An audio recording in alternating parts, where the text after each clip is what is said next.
Akhir bukan selalu tamat. Kadang, itu hanya awal dari kisah yang sesungguhnya.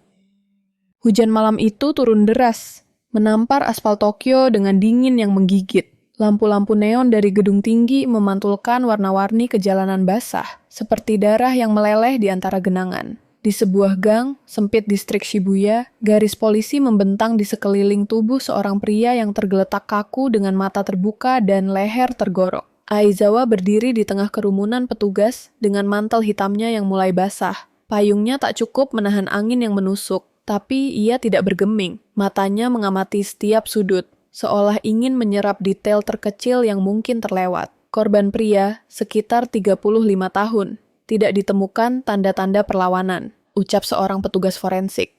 Tapi ini terlalu bersih, terlalu dingin. Aizawa mengangguk pelan. Ini bukan kasus pertamanya sebagai detektif muda di unit kriminal Tokyo, tapi sejak awal, ada sesuatu yang berbeda dari pembunuhan ini. Terlalu sunyi, terlalu teratur. Seperti pesan diam yang belum sempat diucapkan. Matanya berhenti pada satu sosok pria yang berdiri tak jauh dari garis polisi.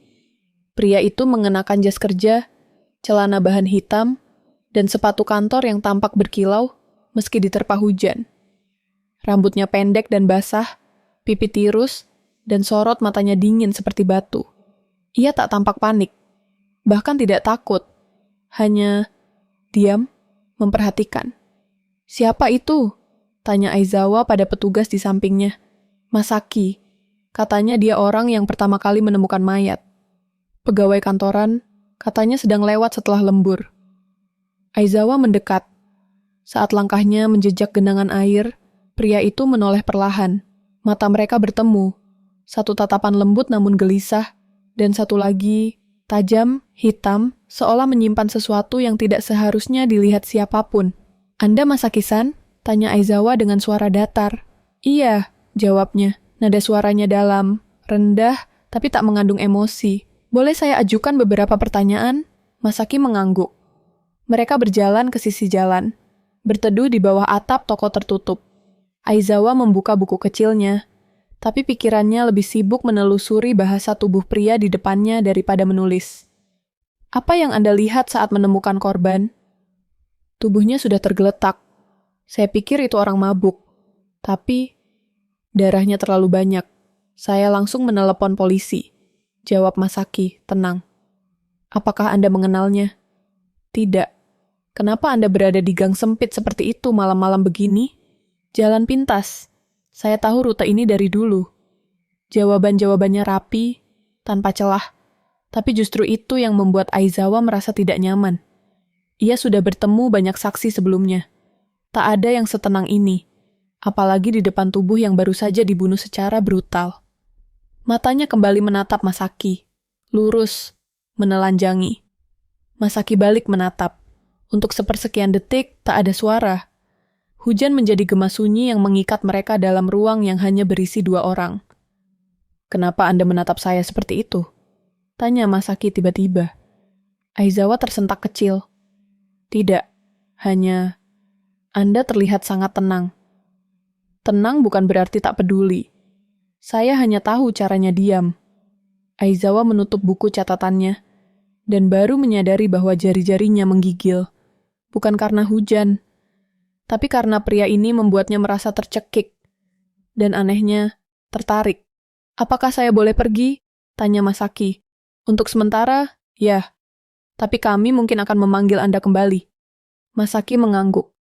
Ia berbalik, tapi kemudian berhenti sejenak. "Aizawa-san," katanya tanpa menoleh. "Jangan terlalu sering menatap mata orang asing terlalu dalam. Bisa-bisa kau terjerat sesuatu yang tak bisa kau lepas." Lalu ia berjalan pergi, langkahnya teratur, menyisakan jejak basah di aspal gelap.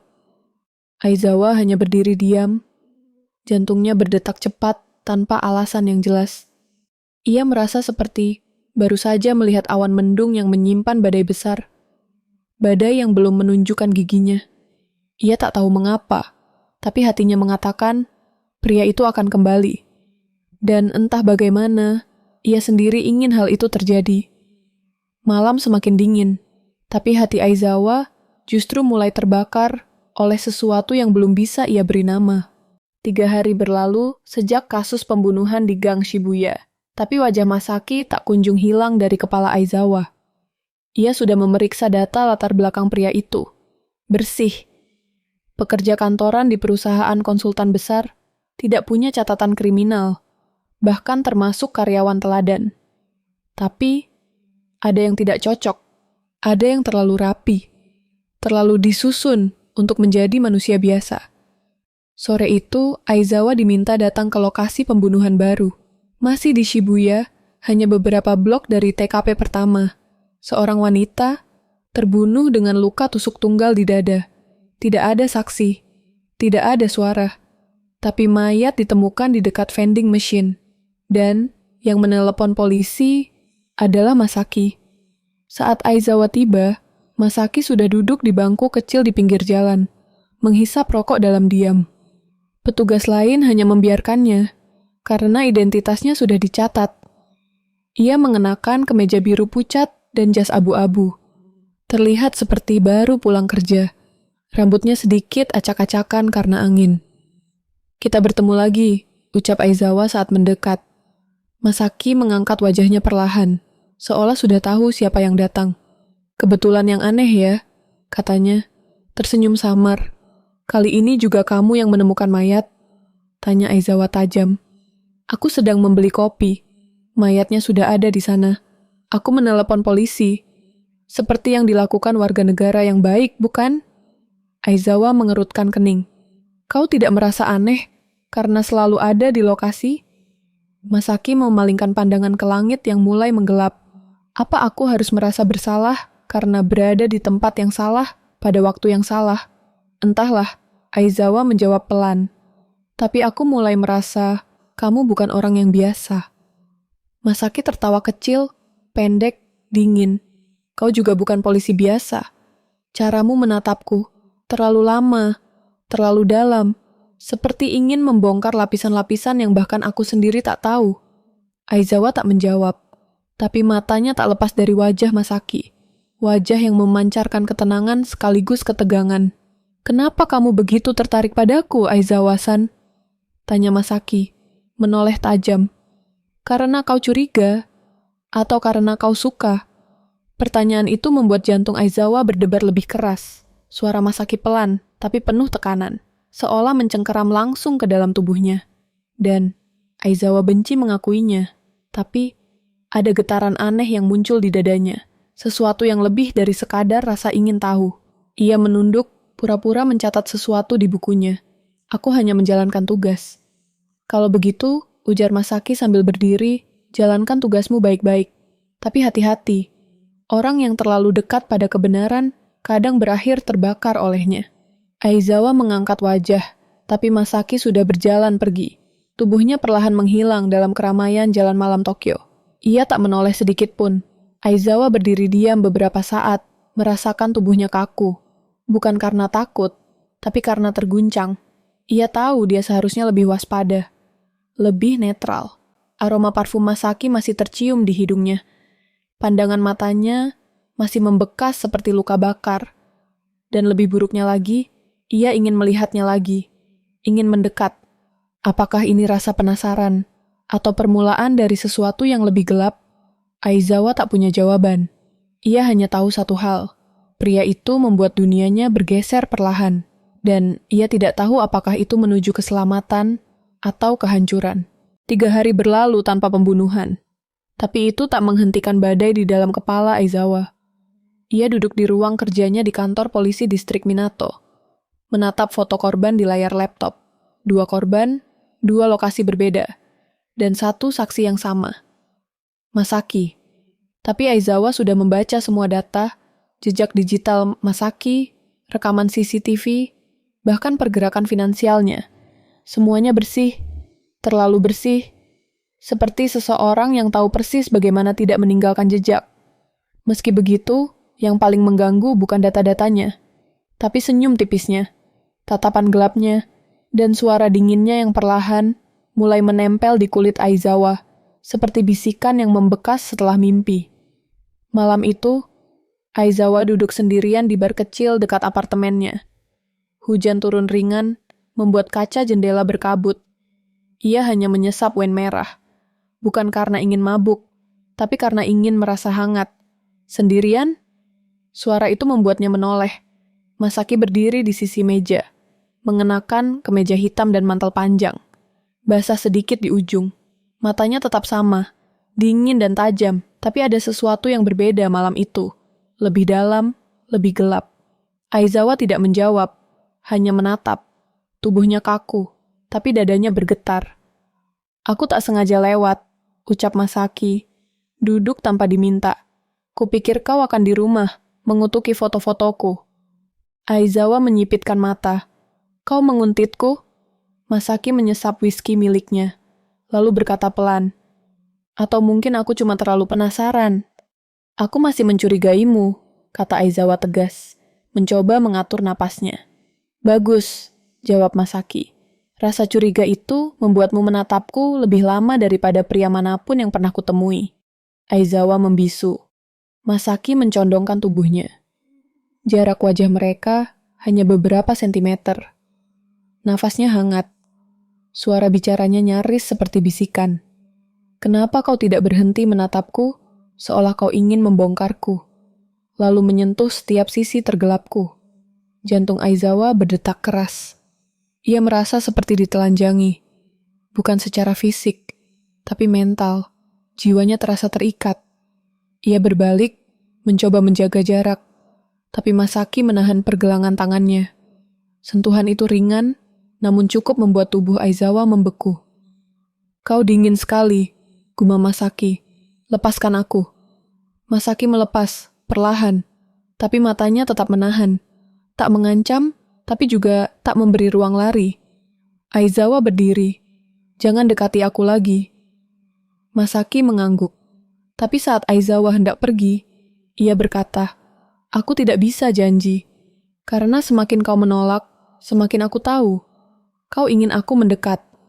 Aizawa tak menoleh. Tapi tubuhnya menggigil saat berjalan keluar dari bar. Ia tahu ini salah.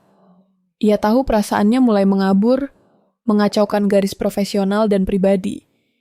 Tapi yang paling menakutkan bukan rasa takutnya, tapi kenyataan bahwa hatinya perlahan mulai menginginkan Masaki. Malam itu, hujan tak turun. Langit Tokyo tampak bersih, terlalu bersih, seolah kota ini tengah menyiapkan panggung untuk sesuatu yang lebih senyap dari petir, tapi lebih berbahaya dari badai. Aizawa berdiri di balkon apartemennya, menatap kosong ke arah jalanan yang tenang. Di tangannya, secangkir teh hangat mulai dingin. Di kepalanya, Masaki masih membayangi. Ia tahu ini bukan sekadar obsesi profesional. Ini bukan sekadar rasa curiga. Ia sudah mengakui dalam diam. Ada yang lebih dalam, lebih pribadi, lebih berbahaya. Ponselnya bergetar. Satu pesan masuk dari Masaki. Besok malam, gedung tua dekat stasiun Nakano. Ada yang harus kau lihat. Tak ada penjelasan lain. Tak ada salam. Tapi jari Aizawa tak bisa menahan diri untuk mengetikkan balasan. Apa itu jebakan? Masaki menjawab cepat. Kalau aku ingin melukaimu, aku sudah bisa melakukannya sejak malam kita di bar. Aizawa menggigit bibir bawahnya. Dia tahu ini tidak profesional, tapi bagian dalam dirinya ingin pergi, dan itulah yang membuatnya takut. Gedung tua di dekat Nakano itu, dulunya kantor surat kabar. Sekarang kosong. Cat temboknya terkelupas, jendelanya retak, dan tangga-tangganya berderit seperti bisikan hantu. Masaki sudah menunggu di lantai 2. Berdiri dekat jendela, siluetnya dikelilingi cahaya bulan. Aku tahu kamu akan datang, katanya tanpa menoleh. Berhenti mempermainkanku, Masaki. Aku bukan mainanmu. Aizawa melangkah mendekat, suaranya dingin tapi tegang. Masaki berbalik perlahan, menatapnya dengan tatapan yang terlalu dalam, seperti jurang yang mengundang lompatan. Aku tidak memainkannya. Aku hanya menarikmu sedikit lebih dalam. Aizawa mendekat cepat, menempelkan telunjuk ke dada Masaki. Kalau ini jebakan, kalau ini semacam permainan psikologis, aku akan... Belum sempat kalimatnya selesai, Masaki menangkap tangannya, menahan kuat. Tapi bukan dalam kekerasan. Lebih seperti seseorang yang ingin membuat waktu berhenti. Aku ingin kau tahu satu hal. Bisiknya pelan. Kau satu-satunya orang yang bisa membuatku merasa hidup. Aizawa menelan ludah. Dada mereka hampir bersentuhan. Nafasnya memburu. Tak ada angin, tak ada suara. Hanya jantung yang berdetak gila. Masaki menyentuh wajah Aizawa. Perlahan, ibu jarinya menyusuri tulang pipi, lalu turun ke dagu. Aizawa tak bergerak. Ia tahu ini salah, tapi ia juga tahu ia sudah kehilangan kontrol sejak malam itu di bar. Mengapa kau melibatkan aku dalam semua ini? Bisik Aizawa. Karena aku butuh seseorang yang bisa melihatku. Seperti apa adanya. Meski itu berarti melihat hal-hal yang seharusnya disembunyikan. Aizawa menarik napas dalam, lalu mencium Masaki. Ciuman itu bukan ledakan, tapi gemetar, halus, dalam, perlahan. Seperti dua jiwa yang mencoba meraba luka satu sama lain, bukan dengan kekerasan, tapi dengan ketelanjangan batin. Tangan Masaki naik ke leher Aizawa, lalu ke punggungnya, menarik lebih dekat. Tapi hanya itu, tak lebih, tak melampaui batas. Karena keduanya tahu, malam ini bukan untuk tubuh, tapi untuk perasaan yang tak bisa lagi disangkal. Saat bibir mereka berpisah, Aizawa memejamkan mata. Kamu masih mungkin pembunuh, bisiknya. Dan kau tetap menciumku, jawab Masaki tenang. Mereka diam lama, hanya terdengar napas mereka berdua yang saling menyentuh. Dan di luar gedung tua itu, di tengah kota Tokyo yang tak pernah tidur, dua orang manusia yang saling mengawasi, akhirnya mulai saling tenggelam. 2 minggu berlalu sejak malam itu di gedung tua. Ciuman yang seharusnya tak pernah terjadi, kini menjadi hantu manis yang menghantui setiap langkah Aizawa. Ia masih menyelidiki kasus pembunuhan itu, tentu saja. Profesionalisme tetap berdiri sebagai topeng, tapi di baliknya, rasa ingin tahunya terhadap Masaki berubah menjadi ketertarikan yang tak bisa dia sangkal. Mereka beberapa kali bertemu diam-diam. Tak pernah berbicara banyak, tak pernah membahas hubungan, tak pernah menyebut cinta. Tapi ada kedekatan yang perlahan tumbuh di balik sentuhan-sentuhan ringan yang menyalakan sesuatu jauh lebih dalam daripada sekadar nafsu. Masaki menyentuhnya seperti menyentuh kenangan. Seolah Aizawa adalah seseorang yang pernah ia rindukan sebelum pertemuan pertama. Seolah tubuh Aizawa bisa menghapus sesuatu yang sudah lama tertanam dalam dirinya. Sebuah luka tak kasat mata. Namun malam itu, saat Aizawa datang ke apartemen Masaki, untuk pertama kalinya ia melihat sesuatu yang lain. Sebuah dinding. Secarik foto kecil menempel di cermin kamar Masaki. Foto perempuan. Terlihat biasa, tapi senyumnya dingin. Di belakang foto, dengan tinta merah samar tertulis, "Dia berbohong, dan aku tahu." Aizawa membeku. "Apa ini?" Tanyanya perlahan, menatap Masaki yang baru keluar dari kamar mandi dengan handuk melingkar di leher. Masaki menatapnya lama. Tatapannya berbeda kali ini. Tak lagi menggoda. Lebih berat, lebih menyeret. Itu masa lalu yang harusnya tak kau buka. Aizawa memegang foto itu. Jantungnya berdebar. Siapa dia? Masaki duduk di pinggir ranjang, menunduk. Wanita yang dulu kucintai. Dia mengkhianatiku. Tapi lebih dari itu, dia memanipulasi hidupku, mengubahku, menjadikan aku seseorang yang tak bisa kau bayangkan. Dan apa yang terjadi padanya? Tanya Aizawa, nyaris berbisik. Masaki menatapnya. Lama. Aku tidak membunuhnya, tapi aku juga tidak menyelamatkannya. Aizawa merasa napasnya tercekat. Masaki berdiri, melangkah pelan ke arahnya. Wajahnya dekat sekali kini. Matanya menatap dalam, tak berkedip. Kau masih bisa pergi, Aizawa. Sekarang, sebelum kau tahu lebih dari yang perlu. Aizawa menggenggam kertas foto itu erat. Tapi suaranya tenang. Kalau aku pergi, apakah aku akan jadi selanjutnya? Masaki tersenyum samar. Lelah. Seperti seseorang yang sudah terlalu sering kehilangan. Kalau kau tetap tinggal, maka itu karena kau percaya aku bukan monster. Dan untuk pertama kalinya, Aizawa menyentuh pipinya. Bukan dengan rasa curiga, tapi iba. Bahkan monster pun pernah jadi manusia. Masaki menunduk. Mereka berdiri dalam diam. Hanya suara detak jarum jam yang terdengar. Lalu, Aizawa menariknya dalam pelukan. Erat, hangat. Dan dalam pelukan itu, Masaki membenamkan wajahnya di leher Aizawa dan berbisik pelan, hampir seperti doa yang putus. "Jangan tinggalkan aku." Aizawa tak menjawab, karena ia tahu hatinya sudah telanjur tenggelam dalam pria yang tak bisa ia pastikan bersalah, atau hanya terluka terlalu dalam. Tokyo kembali gemetar dalam diam. Mayat ketiga ditemukan di sebuah hotel murah di distrik Shinjuku. Wanita, 30-an, bekas luka cekikan di leher, dan tanda iris memanjang di dada, simbol yang sama seperti dua korban sebelumnya. Tanda itu kini menjadi jejak tangan seorang iblis yang terus bermain dalam bayang-bayang, dan seperti sebelumnya, Masaki kembali terekam dalam CCTV di lobi hotel. Aizawa memandangi rekaman itu di ruang penyelidikan. Tangannya gemetar, meski wajahnya tetap dingin. Masaki berdiri di meja resepsionis, mengenakan jas hitam dan masker, lalu menghilang dari pandangan hanya beberapa menit sebelum korban diperkirakan tewas. Arah geraknya tak jelas, tapi cukup untuk membuatnya tetap jadi tersangka utama. "Aizawa, aku tahu kamu punya hubungan personal dengan Masaki," kata rekan penyidiknya, detektif senior Nakamoto. "Tapi kalau ini terus terjadi, aku tak bisa melindungimu lagi." Aizawa tak menjawab, matanya tetap terpaku pada layar. Malam itu, hujan turun deras. Aizawa datang ke apartemen Masaki tanpa memberi kabar. Pintu tak terkunci. Masaki berdiri di depan jendela, memunggungi cahaya. Siluetnya seperti sosok bayangan dalam mimpi buruk yang terlalu nyata. "Kau lihat berita?" tanya Aizawa. "Ya," jawab Masaki pelan. "Kau di sana, Masaki." "Lagi." Masaki berbalik, menatapnya dengan mata yang tak lagi membela, tapi juga tidak meminta pengampunan. "Aku tak membunuh siapapun."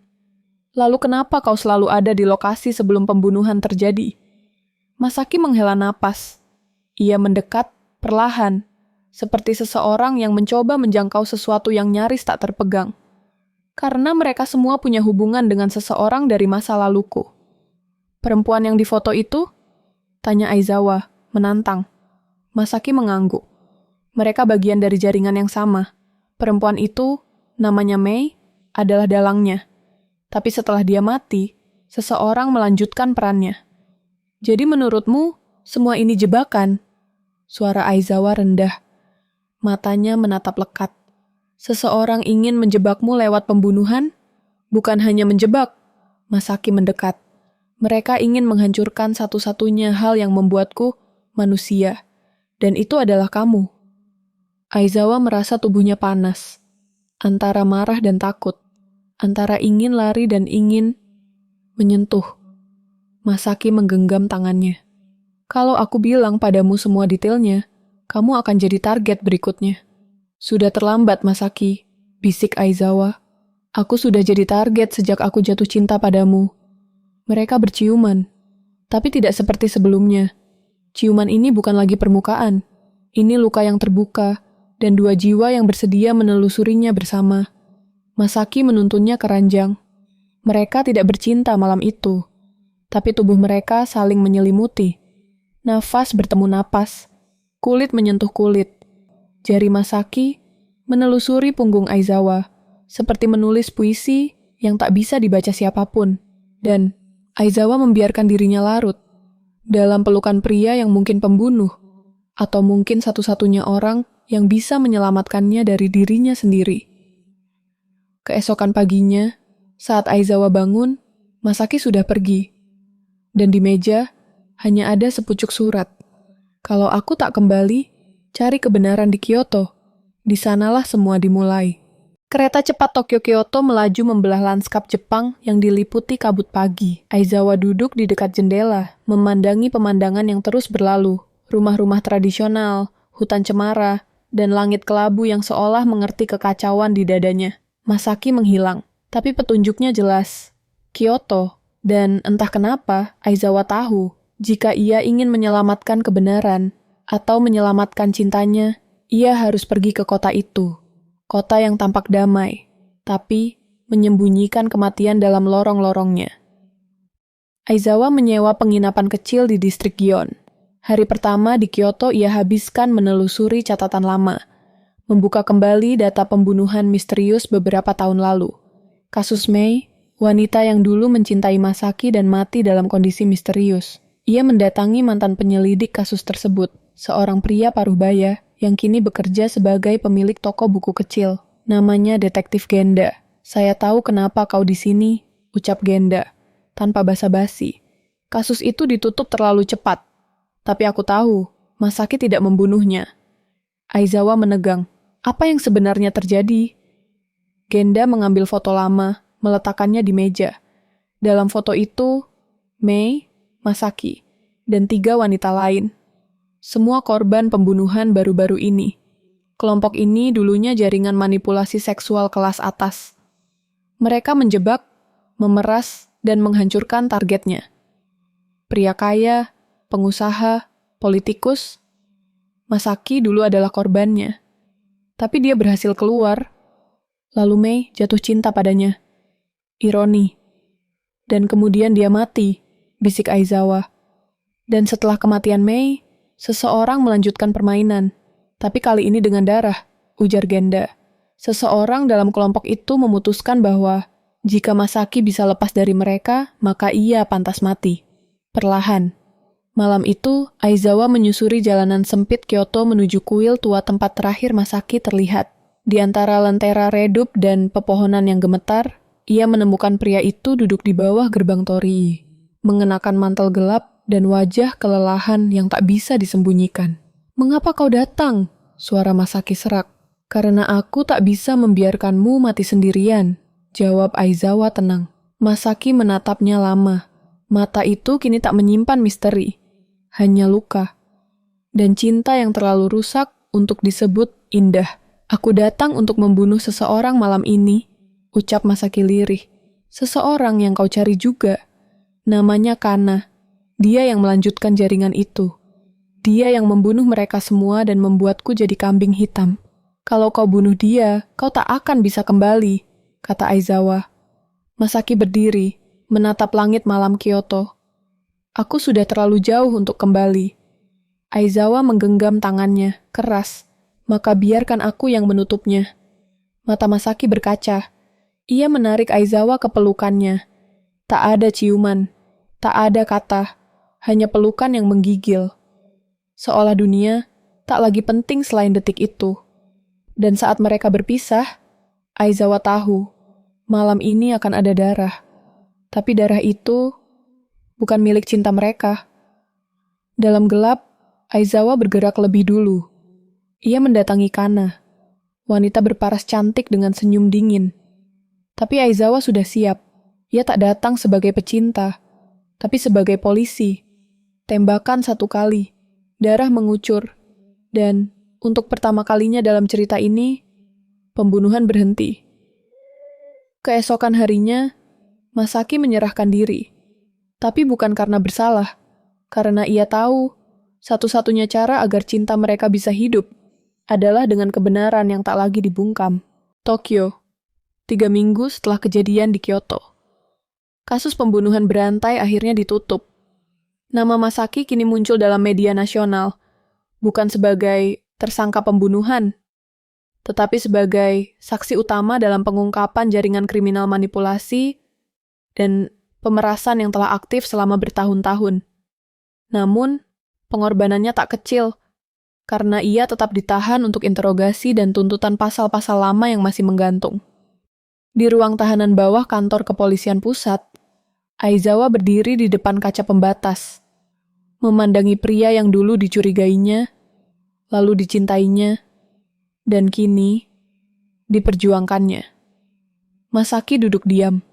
Rambutnya sedikit lebih panjang, wajahnya letih, tapi matanya masih sama, tajam, dan jujur.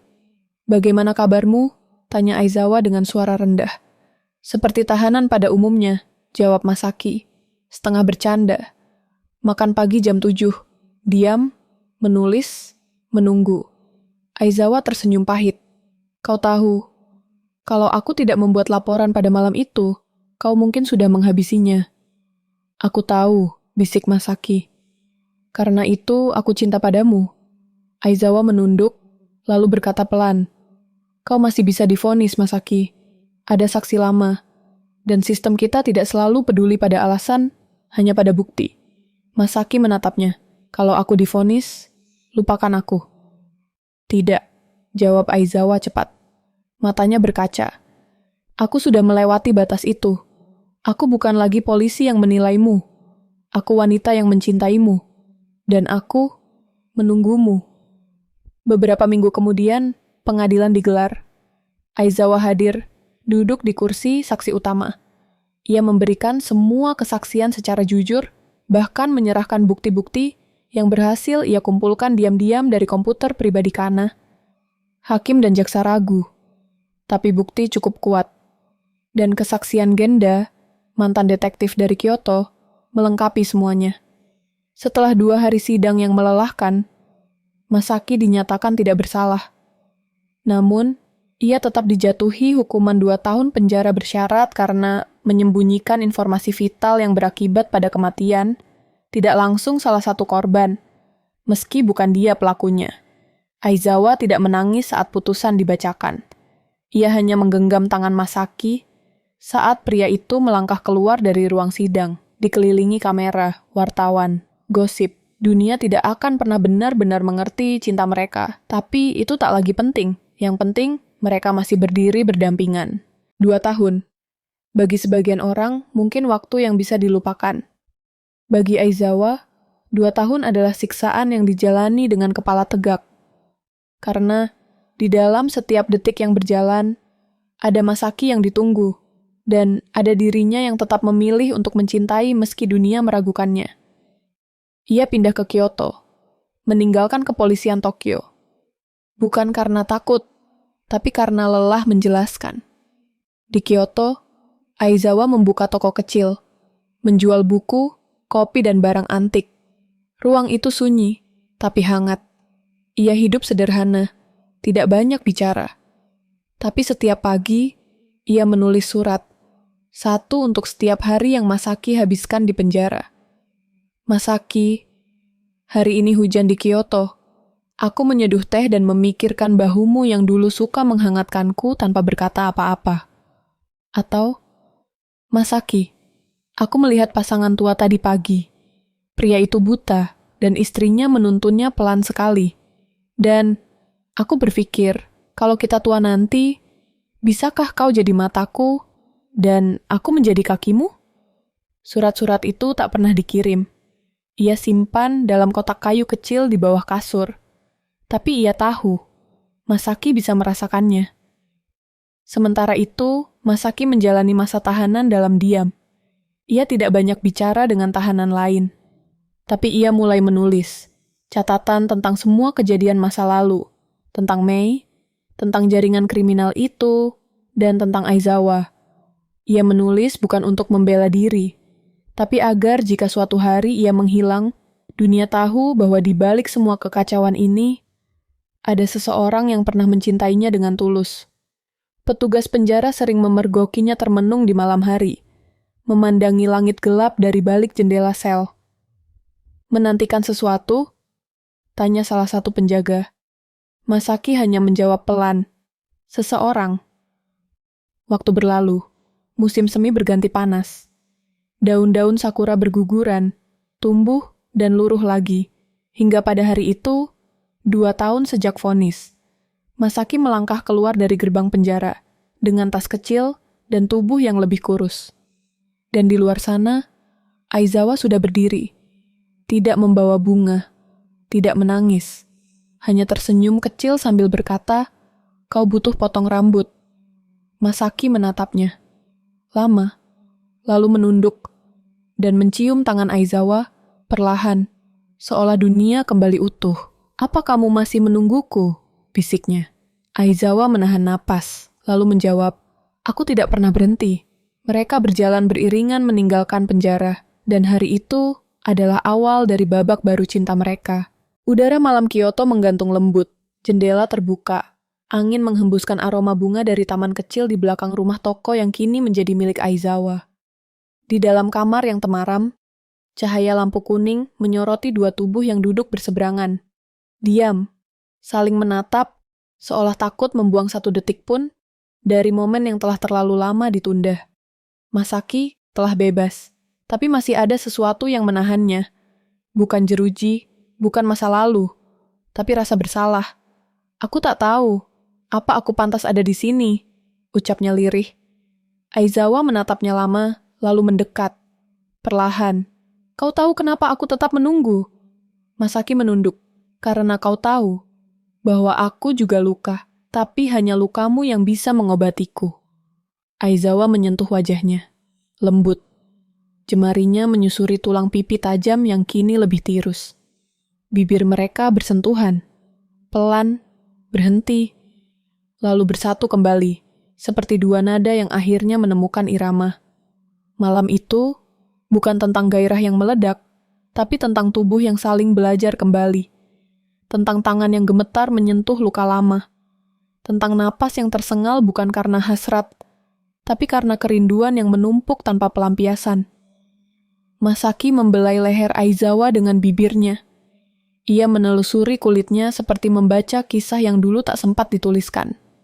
Aizawa menggenggam erat tangan Masaki, membawanya ke dadanya. Dada yang selama ini menyimpan semua sakit, dan kini meledak dalam kehangatan. Pakaian mereka jatuh, bukan karena tergesa, tapi karena kejujuran. Dan saat tubuh mereka menyatu, tak ada erangan berlebihan. Hanya bisikan kecil di telinga. Aku di sini, Masaki, dan jawabnya, jangan tinggalkan aku lagi.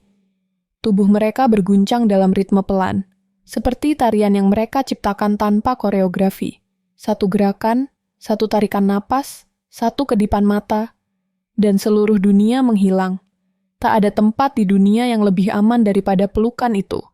Dan malam itu, untuk pertama kalinya sejak kisah ini dimulai, cinta mereka tidak menyelamatkan siapapun. Cinta itu hanya menjadi rumah. 4 tahun telah berlalu sejak Masaki keluar dari penjara. Kyoto tak banyak berubah. Tetap tenang, tetap sunyi, dan tetap menjadi tempat di mana dua jiwa yang sempat hancur membangun ulang hidup mereka dari puing-puing. Di sudut kecil distrik Higashiyama, sebuah toko buku dan kopi berdiri sederhana namun penuh cahaya.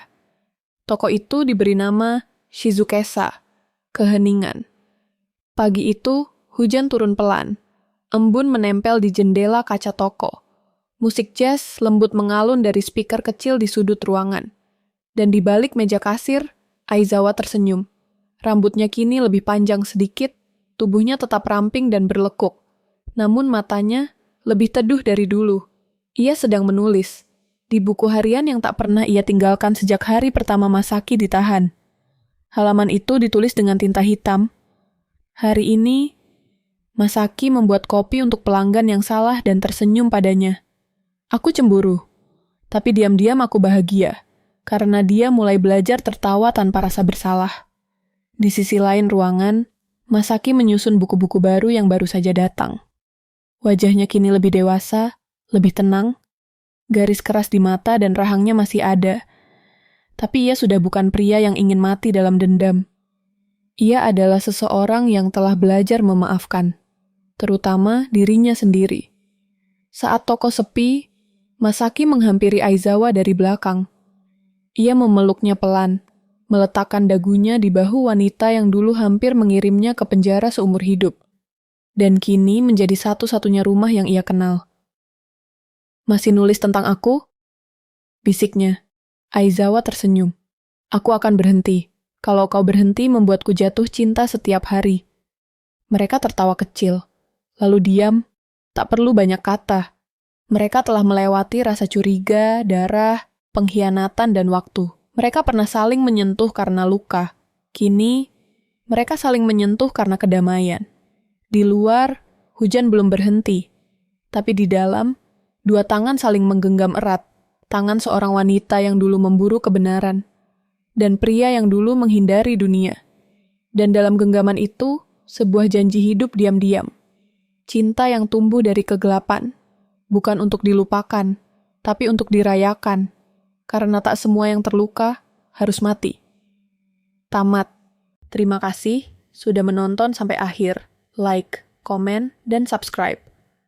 Karena cerita selanjutnya mungkin saja tentang kamu.